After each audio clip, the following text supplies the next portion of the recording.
क्या मैसेज देंगे हमारे समाज को जो उनसे कुछ सीख मिले, उनके बताए रास्ते पे चले? उनका रास्ता आप देख रहे होंगे, नारायण नारायण, श्री हरि विष्णु हर जगह मौजूद हैं। आप तो जानते होंगे सनातनी, जिनमें स्नेह, जो स्नेह करना जानते हैं वो सनातनी हैं। चाहे वो किसी धर्म से हैं, हिंदू हैं, मुस्लिम हैं, क्रिश्चियन हैं, ये सब लोग सनातनी हैं। इसमें जो आप देख रहे होंगे यहाँ महात्मा बुद्ध, श्री हरि विष्णु कृष्ण के एक रूप हैं, राम जी उन्हीं के रूप हैं। उन्होंने कर्म के हिसाब से भी बताया है और धर्म के हिसाब से भी बताया है कि व्यक्तिगत रूप से एक मनुष्य को क्या करना चाहिए। आप देख रहे होंगे हम सब में विद्यमान है, इस चेयर में, इस माइक में। आपने सुना होगा एक बार तो दीवार खंभा तोड़कर प्रहलाद को बचाने आए, मतलब वो निर्जीव वस्तु में भी मौजूद है, विद्यमान है। मैं दिशा निर्देश क्या दे सकता हूँ, जो जैसा साधते हैं वैसा वो प्राप्त करते हैं, जैसे को तैसा। आप देख सकते हैं यहाँ श्री हरि विष्णु शेषनाग पे विद्यमान है, माँ लक्ष्मी उनका पैर दबा रही है, ब्रह्मा जी उनकी नाभि से उत्पन्न है, सृष्टि के रचयिता। और यहाँ देख रहे हैं महादेव स्वयं, जैसे राम जी के पास हनुमान के रूप में यहाँ देख रहे हैं वो खुद मौजूद है। इन दोनों में एक अलग मित्रता कह लीजिए या एका कह लीजिए, जैसे कहते हैं ना ब्रह्मा विष्णु महेश तीनों एक एका, वैसे ही सबके एका एक ही यहाँ देख रहे हैं विद्यमान है। और आप कहते हैं ना बैतरनी, हम सबको पार करनी होती है अपने अपने कर्मों के हिसाब से, जैसा कर्म करेंगे वैसा पाएंगे।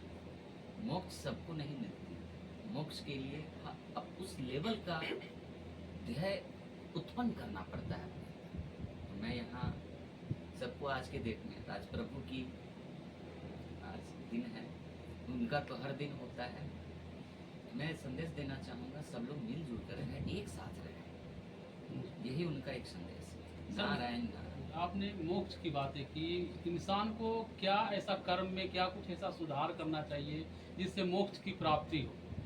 आप किसी एक चीज को साध लें, आप आपके अंदर अगर इनसे मतलब एक नाम कहते हैं, श्री राम, श्री हरि विष्णु, अल्लाह, जो भी एक कोई भी नाम साध लें और उनको किस ध्येय से, एक होता है मूर्ति पूजा कि आप मूर्ति के अंदर भगवान को ढूंढने लगते, और एक होता है मन की पूजा, आप अपने अंदर भगवान को ढूंढने। आप जिस भी जाति से हैं, आपको थोड़ा सा वक्त अपने आप को दीजिएगा, मतलब समझ लीजिए आप प्रभु का आदेश पालक है।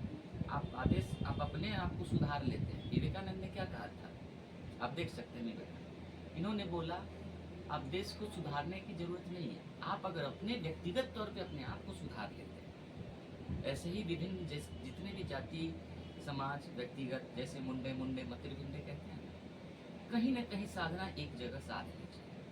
आप जितना करीब साधने का कोशिश करेंगे, प्रयास करेंगे, उस हद तक आप पहुंच जाएंगे, उस लेवल की आपकी मोक्ष की प्राप्ति। मोक्ष की प्राप्ति मतलब मोह माया निंदा निंदा ये सब चीज़ त्यागना होता है।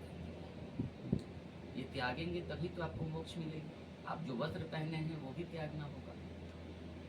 लोग कहते हैं कि मरते समय गौ बैतरनी करने के लिए गौ का पूंछ पकड़ लीजिए और तो आसानी से पार कर जाए। तो मरने के बाद क्यों आप जीते जी क्यों ऐसा नहीं कर लेते हैं, जो मरने के वक्त का इंतजार करते हैं? आप प्रभु को याद अंत समय में क्यों करते हैं, जब बुरा वक्त होता है? जब अच्छा वक्त होता है उस समय क्यों नहीं याद करते? तो श्री कृष्ण हरि के रूप थे, नारायण के रूप में थे, लेकिन यहाँ पे समाज कुछ लोग हैं जो जाति धर्म वर्ग में बांट दिया है, उन लोगों के लिए क्या मैसेज दीजिए? मैं वही तो बात बोल रहा हूँ, बांटने की कहानी। हम सब में तो अपने ध्येय के हिसाब से प्रभु, सब लोग तो सनातनी ही है ना। आज विभिन्न वर्गों में बट गए हैं। आप पहले जाइए, पहले क्या होता था, एक कोई ब्रांच है मेन, उसके बाद एक शाखा बनी, उसका विभिन्न रूप से विभिन्न नाम दे दिया गया। जैसे आज तो कहते हैं ना, नीचे कुम्हार से लेकर विभिन्न जातियां तक आ गई। आप तो सिर्फ बड़े बड़े जातियों की बात करते हैं, आज बड़े जातियों की भी शाखाएं बट गई ना, उसकी भी 400-500 आगे जीवन शैली चलेगी। लेकिन सब लोग अंत में जाइए तो एक ही एक का सब लोग सनातनी ही है।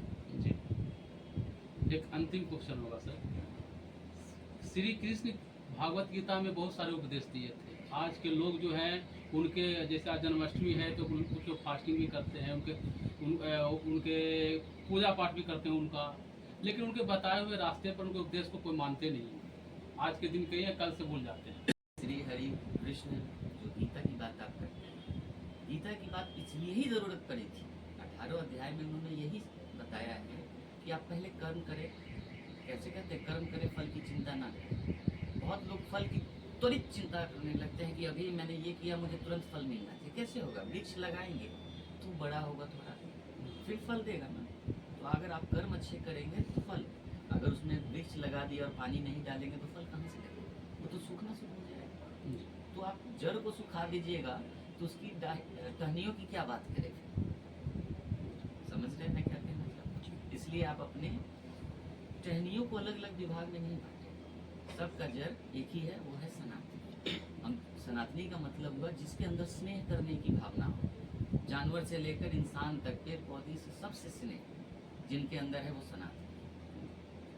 परिचय देते हैं सर। आचार्य डॉक्टर पवन कुमार दर्शन। एक क्वेश्चन है, उसे कामना करूंगा जिन लोगों के अंदर एक आवेश, क्रोध की भावना है वो कम हो जाए समाज में। मेल जोल का स्तर, समरसता की भावना बढ़े सब में।